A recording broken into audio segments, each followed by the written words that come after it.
So hey guys, welcome back to the channel again. This is your host Raj. तो दोस्तों, आप सभी के लिए कुछ आज ट्रैवल अपडेट लेके आए हो। I hope it's gonna be really rocking for all of you. Actually due to कोविड-19 दुनिया में क्या चला है आप सभी को आइडिया होगा, बट उसी चलते हुए कुछ अभी नया ट्रैवल पॉलिसी हो चुका है जो घर बैठे ज़्यादा बोर हो चुके हैं जितना भी बंदे। तो अभी उन सभी के लिए कुछ नया ट्रैवल अपडेट है। तो आई होप ये आप सभी के लिए थोड़ा बहुत इन्फॉर्मेटिव हो सकता है। तो let's move to the screen. तो यहाँ पे आज हम बात करेंगे दोस्तों अबाउट राइट नाउ कोविड के बाद अभी हो गया 10 मतलब कंट्रीज़ ऐसा है जो कंट्री अभी वीज़ा एक्सेप्टिंग कर रहा है for the Indian passport holders के लिए। तो ये अपडेट आया था 17 जुलाई को, बस 1-2 दिन पहले, मतलब 3-4 दिन पहले ये अपडेट आया था। तो मैंने सोचा कि आप सभी के साथ शेयर करूँ। तो सबसे पहले हो गया अभी 10 country, there is 10 countries they are accepting the visa policy for the Indian passport holder.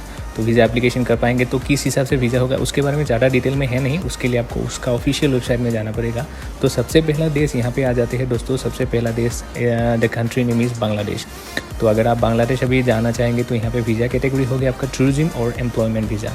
तो टूरिज्म और एम्प्लॉयमेंट के लिए आप अभी बांग्लादेश जा सकते हैं। बट बांग्लादेश वीज़ा के लिए as a Indian passport holder आप सभी को मतलब ऑफलाइन मोड में ही वीज़ा अप्लाई करना पड़ेगा। उसके लिए आपको डिप्टी हाई कमिश्नर या फिर high commissioner of the Bangladesh का ऑफिस विजिट करना पड़ेगा, क्योंकि इन लोगों का मतलब ऑनलाइन प्रोसेस इतना है नहीं अब तक। तो बांग्लादेश इज़ रियली अमेजिंग। 2016 को मैं गया था। ये रियली अमेजिंग है। If you love the Bengali cuisine, there is मतलब बहुत कुछ है वहाँ पे। कुछ है, चौक बाजार करके भी एक जगह है। It's really amazing beach area, ऐसा बहुत कुछ है। तो फ़िलहाल वैकेशन के हिसाब से अगर आप टूरिज्म के लिए अब बांग्लादेश जाना चाहेंगे सबसे पहले तो वीज़ा अभी अप्लाई कर पाएंगे। तो यहाँ पे आते हैं the second country is Saudi Arabia. तो राइट नाउ आप सऊदी के लिए भी अगर आप अप्लाई करना चाहेंगे वीज़ा तो as a Indian passport holder आप सऊदी भी जा पाएंगे। वीज़ा कैटेगरी में आते हैं वहाँ पे बिज़नेस वीज़ा, देन हो गया फैमिली विजिट। अगर फैमिली विजिट करने के लिए वहाँ पे जाएंगे या फिर रेसिडेंट वीज़ा के लिए आप वहाँ पे अप्लाई कर पाएंगे।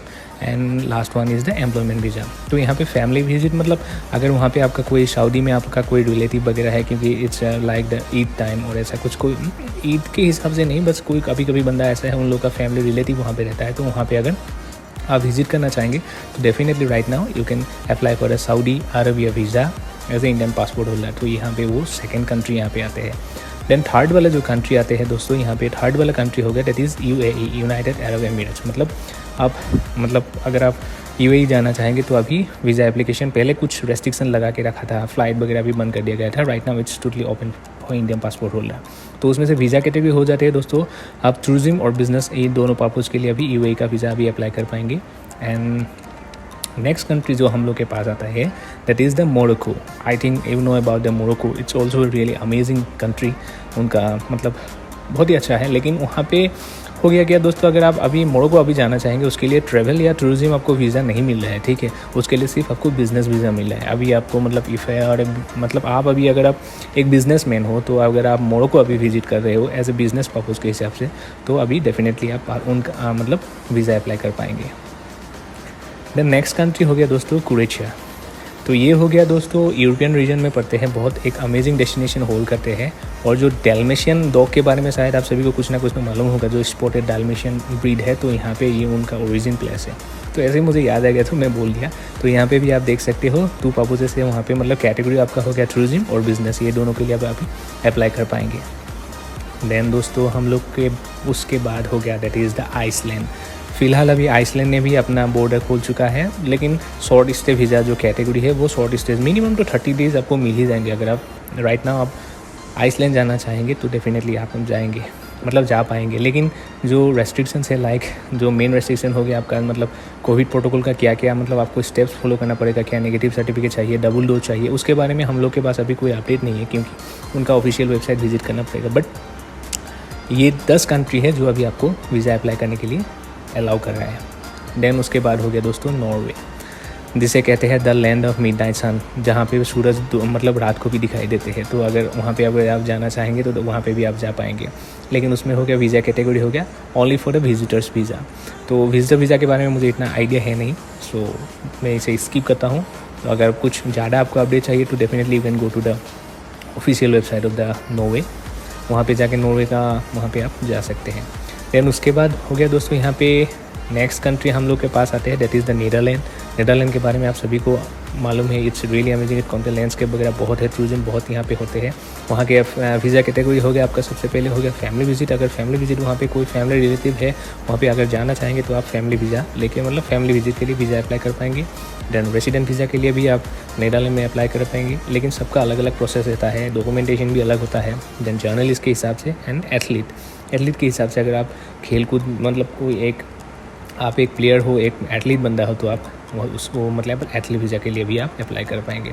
और उसके बाद दोस्तों यहाँ पे नेक्स्ट कंट्री आ जाते हैं, that is the Switzerland. It's मतलब स्विट्ज़रलैंड के बारे में मुझे कुछ कहना नहीं है, तो इट्स आप सभी ने देखा होगा स्विट्ज़रलैंड की वो वादियों को, मतलब कश्मीर जैसा जो वादियाँ है। तो अभी वहाँ पे वीज़ा कैटेगरी 2 वीज़ा मिल रहा है आपको, टूरिज़्म और हो गया दूसरा बिज़नेस। ये 2 कैटेगरी में आप वीज़ा अप्लाई कर पाएंगे उसके प्रॉपर रीजन के हिसाब से।